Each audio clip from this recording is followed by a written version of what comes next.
வணக்கம், நான் உங்கள் Praveen. Welcome to Tamil moto vlogger. So இன்றைக்கி என்ன வீடியோ அப்படின்னு பார்த்தீங்கன்னா, நான் ஃபேமிலியோடு இங்கேருந்து சென்னையில் இருக்கக்கூடிய ஒரு கோயிலுக்கு போக போகிறோம். கோயிலோட பேர் வந்து பெரிய பாளையத்தம்மன் அப்படின்னு சொல்லிட்டு ஒரு கோயில். லாஸ்ட் இயரே வந்து நம்ம வந்து vlog எடுத்திருந்தோம், பட் ஆனால் போஸ்ட் பண்ணலை. பட் இந்த டைம் வந்து பார்த்தீங்கன்னா பயங்கரமான ஒரு புயல் வேறு வந்துட்டுருக்கு, மழை வேறு பெஞ்சிட்ருக்கு. இங்கேருந்து நம்ம வந்து ட்ரெயினில் போயிட்டு திருப்பி நாளைக்கு ஈவினிங் வந்து ரிட்டன் ட்ரெயின் பிடிச்சி வரணும். இதுதான் வந்து பார்த்திங்கன்னா நம்மளோட டாஸ்க்கு. ஸோ ஃபேமிலியோட ட்ரிப் அப்படின்றதுனால அது அப்படியே கொஞ்சம் ஜாலியாக ஃபன்னாக நம்ம வந்து ட்ராவல் பண்ணலாம் அப்படின்னு சொல்லிட்டு தான் இந்த vlog நான் வந்து பண்ணுறேன். ஸோ இப்போ தான் நம்ம சேனலுக்கு ஃபஸ்ட் டைம் வந்திருக்கீங்கன்னா மறக்காமல் நம்ம சேனலை சப்ஸ்கிரைப் பண்ணிக்கோங்க. அதில் இருக்க பெல் ஐக்கானே கிளிக் பண்ணிக்கோங்க. இப்போ வந்து டைம் ஆயிடுச்சு, 8:30 மணிக்கு வந்து ட்ரெயின் வந்துடும். ஆல்மோஸ்ட் மணி வந்து பார்த்திங்கன்னா 8 ஆக போகுது. ஸோ நமக்கு வந்து இங்கேருந்து ஒரு 10 நிமிஷம் தான். ஸோ ரயில்வே ஸ்டேஷன் போயிட்டு மித்த எல்லாத்தையுமே நான் கண்டினியூ பண்ணுறேன். வாங்க வீடியோக்குள்ளே போகலாம்.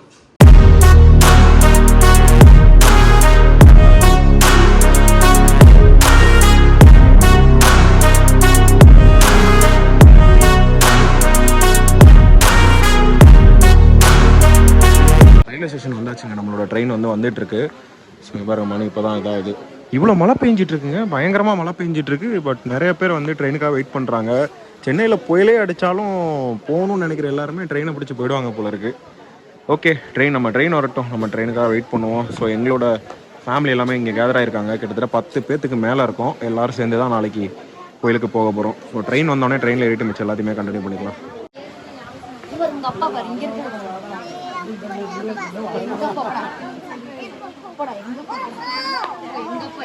மித்து ஹாய் சொல்லு. மித்து ஹாய் சொல்லு. Hi, how are you? How are you?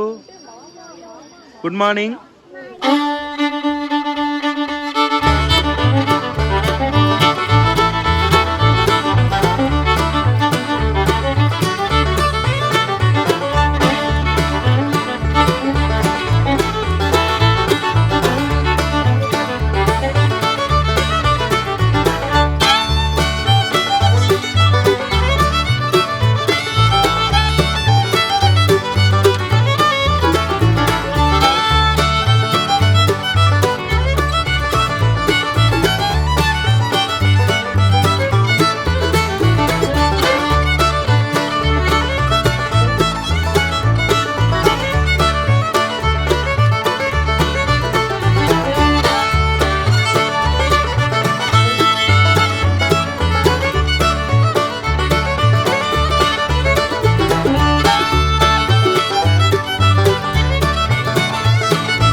Time வந்து 3:30 ஆகுது. திருவள்ளூர் வந்து நம்ம இறங்கியாச்சு. வெளியில் போனால் ஒரு கடை கூட இல்லை, ஒரு டீ கடை ஒன்றுமே இல்லை. ஸோ அதனால தான் வந்து பிளாட்ஃபார்மில் இருக்க டீ கடைக்கு போகலாம் அப்படின்னு சொல்லிட்டு அங்கேருந்து இப்போ போயிட்டுருக்கேன். இங்கேருந்து நம்ம பஸ் பிடிச்சி போகிறதுக்கு இன்னொரு 2 மணி நேரம் 2.5 மணி நேரம் ஆகும். மழை வேறு பெஞ்சிட்ருக்கு, பயங்கரமாக குளிர் அடிக்குது. அதனால் இங்கேயே இருக்கிறதா நான் சேஃப்னு நினைக்கிறேன். ஸோ கொஞ்சம் நேரம் கழிச்சு நம்ம இங்கேருந்து கிளம்பலாம்.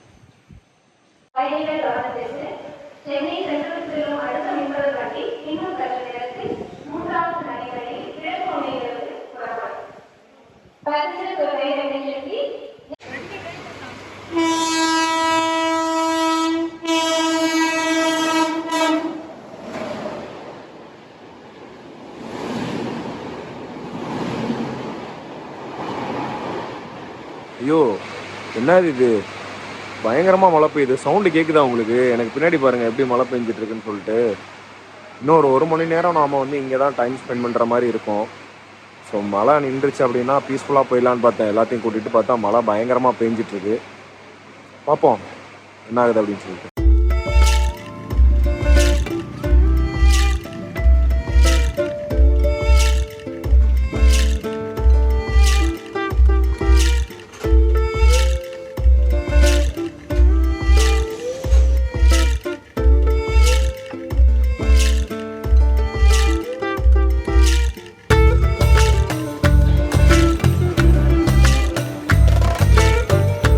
ஐயோ, மழை பெஞ்சிட்டே இருக்குங்க. இங்கே பாருங்க, புயல் வந்து கரையாக கடந்துட்டாங்க.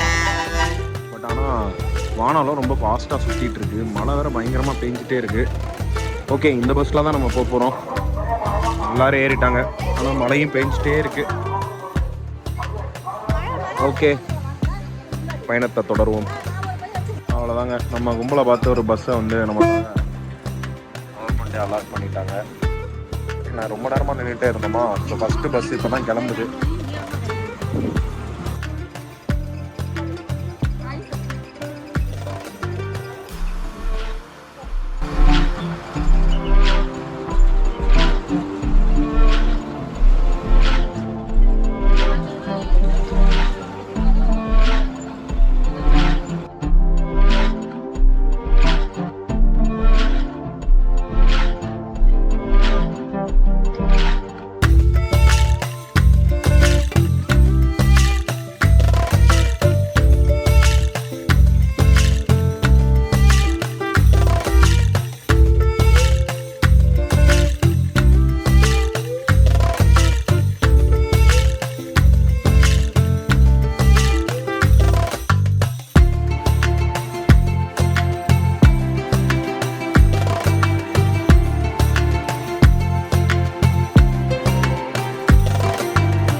கோயிலுக்கு நம்ம ரொம்ப சீக்கிரமே வந்து சேர்ந்தாச்சுங்க. சரி சீக்கிரம் க்ரௌடு வர்றதுக்கு முன்னாடி சீக்கிரமாக போயிட்டு குளிச்சுட்டு வந்துடலாம் அப்படின்னு சொல்லிட்டு போகும்போது தான் இந்த மொட்டை அடிக்கிற ஏரியாவை பார்த்தோம். ரொம்ப க்ளீனாக வந்து மெயின்டைன் பண்ணி வச்சுருந்தாங்க.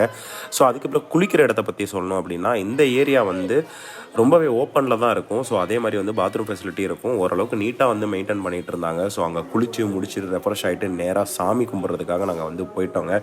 ஸோ நிறையா சாமி இருந்ததுனால அப்படியே கோயிலை சுற்றி ஒவ்வொரு ஏரியாவை வந்து பார்த்துட்டு கடைசியாக வந்து சாமி பார்க்க போகலாம் அப்படின்னு சொல்லிட்டு போயிருந்தோம். இங்கே வந்து பார்த்திங்கன்னா நீங்கள் உயிரோடையே வந்து கோழி இல்லை ஆடெல்லாம் வந்து இங்கே வந்து நேர்ந்து விட முடியும். அதே மாதிரி வந்து பார்த்திங்கன்னா வேப்பலை சேலை அப்படின்னு சொல்லிட்டு எல்லாருமே நேர்ந்துக்கிட்டு நிறையா கட்டுறாங்க. இன்னொரு முக்கியமான விஷயம், குழந்தை இல்லாதவங்க குழந்தை வர வேணும்னு சொல்லிட்டு இங்கே வந்து கட்டுறாங்க. அதே மாதிரி வந்து குழந்தை பிறந்ததுக்கு அப்புறமும் வந்து நேர்த்திக்கடன் வந்து செஞ்சுட்டு போகிறாங்க. நம்ம போயிருந்த டைமில் வந்து பார்த்திங்கன்னா மார்னிங்லேயே தங்கத்தேர் வந்து பார்க்க முடிஞ்சுது. ஸோ அதே மாதிரி தங்கத்தேர்லாம் பார்த்து முடிச்சதுக்கப்புறம் சரி ஓகே உள்ளே நேராக வந்து சாமி பார்க்க போயிடலாம் அப்படின்னு சொல்லிட்டு க்யூவில் வந்து போயிருந்தாங்க. ரொம்ப க்ரௌடு கம்மியாக இருந்துச்சு. ஒருவேளை க்ரௌடு அதிகமாக இருந்திருந்தால் ரொம்ப நேரம் வெயிட் பண்ணியிருக்க மாதிரி இருக்கும். ஜஸ்ட் ஒரு 10 மினிட்ஸில் வந்து நான் சாமி பார்க்க வந்து போயிட்டோம். அதே மாதிரி ரொம்ப பீஸ்ஃபுல்லாக வந்து சாமி பார்க்க முடிஞ்சிச்சு. லாஸ்ட் டைமாக கம்பேர் பண்ணுறப்ப இந்த டைம் ரொம்ப க்ரௌடு கம்மி. குறிப்பாக புயல் அப்படின்றதுனால க்ரௌடு ரொம்ப கம்மியாக இருந்துச்சு. உள்ளே போயிட்டு பொறுமையாக வந்து சாமி பார்த்தேன். நான் வந்து சரியாக வீடியோ எடுக்கல. காரணம் என்னென்னா சரியாக எடுக்க முடியல. அதுக்கப்புறம் எங்கள் கூட வந்திருந்தாங்க எல்லாருமே ஏற்கனவே நேர்த்திக்கடன் வந்து பண்ணணும் அப்படின்றதுனால ஸோ வந்ததுக்கு வந்து மாவிளக்கு போட்டுட்டு அதே மாதிரி உங்கள் வருஷம் பூரா சேர்த்து வச்ச காசை வந்து அந்த உண்டியலில் வந்து போட்டிருந்தாங்க. அதுக்கப்புறம் வந்து பார்த்திங்கன்னா ஃபுல்லாக சாமி கும்பிட்டு முடிச்சதுக்கப்புறம் வந்த எல்லாத்துக்குமே அந்த நேர்த்திக்கடன் பண்ண உருண்டை வந்து பார்த்திங்கன்னா எல்லாத்துக்குமே வந்து கொஞ்சம் கொஞ்சமாக ஷேர் பண்ணி கொடுத்துட்டு ஃபைனலாக வந்து நாங்கள் என்ன பண்ணோம் அப்படின்னா சாமிக்கு வந்து கொடுக்குறாங்க இல்லையா அந்த சாரீ அதே மாதிரி வந்து வளையல் இது எல்லாமே வாங்கலாம் அப்படின்னு சொல்லிட்டு என் கூட வந்தவங்கெல்லாம் வழக்கம் போல் சந்திரமுகியாக மாறிட்டாங்க.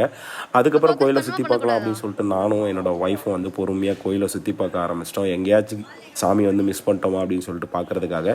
அதுக்கப்புறம் நானும் வந்து சில நேர்த்திக்கடன்லாம் வச்சுருந்தேன். கடவுளே சீக்கிரமே வந்து பார்த்திங்கன்னா நம்ம சேனல் வந்து பெரிய லெவலில் க்ரோ ஆகணும், அதே மாதிரி என்னை சுற்றி இருக்க எல்லாத்துக்குமே நல்லதே நடக்கணும் அப்படின்னு சொல்லி வேண்டிட்டு எனக்காகவும் என் ஃபேமிலிக்காகவும் என்னோடய ஃபேமிலியான உங்களுக்காகவும் சேர்த்து தாங்க நான் வேண்டிட்டு வந்திருக்கேன். ஸோ அந்தளவுக்கு இந்த கோயிலில் வந்து வேண்டிக்கிட்டோம் அப்படின்னா கண்டிப்பாக நடக்கும் அப்படின்னு சொன்னாங்க. அதனால தான் வந்து பார்த்திங்கன்னா என் ஃபேமிலியில் இருக்கவங்க வருஷம் தவறாமல் ஒரு வாட்டியாச்சும் இந்த கோயிலுக்கு வந்துடுறாங்க. அதே மாதிரி கோயிலோட என்ட்ரன்ஸ்லேயும் வந்து பார்த்திங்கன்னா நிறைய ஷாப்ஸ்லாம் இருக்கும். பட் ப்ரைஸ் கொஞ்சம் அதிகமாக இருக்க மாதிரி எனக்கு ஃபீல் ஆச்சு. பட் இந்த மார்னிங் டைமில் கோயிலுக்கு வந்தது பார்த்திங்கன்னா பயங்கர ப்ளசண்ட்டாக இருந்துச்சு. நான் பேசிக்காக வந்து கோயிலுக்கு போகிறதே ரொம்ப அரிது. அதுக்கப்புறம் வழக்கம் போல் நம்ம சாப்பிட்ற இடத்துக்கு வந்து போயாச்சுங்க. இங்கே வந்து பார்த்திங்கன்னா ஒரு நாளைக்கு 1000 பேத்துக்கு வந்து பார்த்திங்கன்னா அன்னதானம் கொடுக்குறாங்க. அதனால வந்து பார்த்திங்கன்னா மார்னிங்கே நாங்கள் போய் இறங்கும் போதே சாப்பாடு ரெடின்னு சொன்னாங்க. சரி குளிச்சுட்டு சாமி கும்பிட்டுட்டு ஃப்ரெஷ்ஷாக போய் சாப்பிடலாம் அப்படின்னு பார்த்தா இங்கே மார்னிங்கே வந்து பார்த்திங்கன்னா சாப்பாடு சும்மா வேறு லெவலில் வந்து கொடுத்துருந்தாங்க. சாப்பாடு, சாம்பார், ரசம், மோர், கூடவே பொரியல், வடைன்னு சொல்லிட்டு செம்மையாக சாப்பாடு கொடுத்துருந்தாங்க. செம்ம ஒரு சாப்பாடு. அப்படியே ஒரு ஃபீட்பேக் எழுதிடலாமா?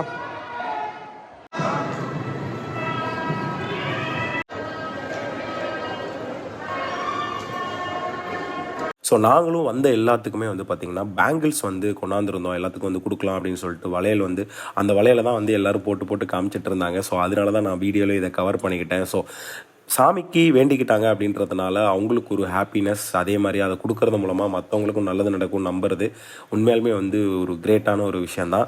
ஸோ அதுக்கப்புறம் ஃபைனலாக வந்து பார்த்திங்கன்னா அந்த புத்து கோயிலுக்கு போயிட்டு சாமியெல்லாம் கும்பிட்டுட்டு அங்கே வந்து பார்த்திங்கன்னா ஒரு சில விஷயங்கள்லாம் நடந்துச்சு. ஸோ அதெல்லாம் முடிச்சுட்டு என்னோடய பையன் வந்து பார்த்திங்கன்னா அங்கேருந்த சாமி சிலை வேணும்னு அடம் பிடிக்க ஆரம்பிச்சிட்டான். இங்கே பாருங்கள், இத்தனை பேர் சொல்லி கேட்கவே இல்லை, சாமி சிலை வேணும்னு சொல்லிட்டு ஒத்த காலில் நிற்கிறான். அதுக்கப்புறம் அவனை கன்வின்ஸ் பண்ணி ஓகே மகனே வாடா போகலாம் அப்படின்னு சொல்லிட்டு நாங்களும் சாயங்காலம் வந்து பார்த்திங்கன்னா ஒரு 4 மணி 5 மணி போல் வந்து கிளம்ப ஆரம்பிச்சிட்டோம். ஏன்னா புயல் வந்து ஆல்மோஸ்ட் வந்து அந்த டைமில் கரையை கடந்துருச்சுன்னு சொல்லிட்டு நாங்களும் நியூஸ் பார்த்தோம். சரி போகிறதுக்கு முன்னாடி மறுபடியும் வந்து சாமி கும்பிட்டுட்டு போகலாம் அப்படின்னு சொல்லிட்டு என்னோடய மாமனாரும் சாமி வந்து பயங்கரமாக கும்பிட்டுட்டு வந்தார். அதுக்கப்புறம் நம்ம தூரத்துலேருந்து இந்த ஆற்று பக்கத்தில் இருக்க இந்த கோயில் இதை பார்க்குறதுக்கே செம்ம ப்ளசண்ட்டாக இருந்துச்சு. அதெல்லாம் பார்த்து முடிச்சுட்டு மறுபடியும் பஸ் ஏறி சரி வேறு எங்கேயாச்சும் எக்ஸ்ப்ளோர் பண்ண முடியுமா அப்படின்னு சொல்லிட்டு யோசிச்சுட்டே போயிட்டுருந்தோம். நிறைய மழை பெஞ்சதுனால இந்த ஏரியாவே பார்க்குறதுக்கு சும்மா வேறு லெவலில் இருந்துச்சு. பார்க்குறதுக்கு கிட்டத்தட்ட ஒரு கேரளாவோட எஃபெக்ட் தாங்க கொடுத்துச்சு. சென்னைக்குள்ளே இந்த மாதிரி ஏரியாவா அப்படின்னு சொல்லிட்டு நானே வந்து மெர்சல் ஆகிட்டேன். அந்த லெவலுக்கு வந்து பார்த்திங்கன்னா வானமும் அதை சுற்றி இருந்த இடங்களும் வேறு லெவலில் ரொம்ப நேச்சுரலாக இருந்துச்சு. இந்த மாதிரி இடம் சென்னையில் இருக்குது அப்படின்னு சொன்னால் சத்தியமாக நானே நம்ப மாட்டேன். பட் நான் எக்ஸ்பீரியன்ஸ் பண்ணும்போது தான் எனக்கு தெரிஞ்சிச்சு சென்னையை சுற்றி இருக்கக்கூடிய அவுட்டரில் இந்த மாதிரி அழகான இடங்கள் நிறையா இருக்குது அப்படின்னு சொல்லிட்டு அதெல்லாம் பார்க்குறதுக்கு சத்தியமாக வந்து பார்த்திங்கன்னா நான் மிஸ் பண்ணியிருப்பேன். ஒரு வேளை வந்து லாஸ்ட் மினிட்ல தான் நானே வந்து இந்த ட்ரிப்புக்கு வந்து வரேன் அப்படின்னு சொல்லிட்டேன். ஏன்னா நான் வந்து பார்த்திங்கன்னா எல்லாத்துக்கும் டிக்கெட் போட்டேன். நம்ம வந்து வேறு ஒரு பிளானில் இருந்தோம். அந்த பிளான்னால இங்கே போகிறது டவுட் அப்படின்றதுனால லாஸ்ட் மினிட்ல தான் வந்து புக் பண்ணியிருந்தோம்.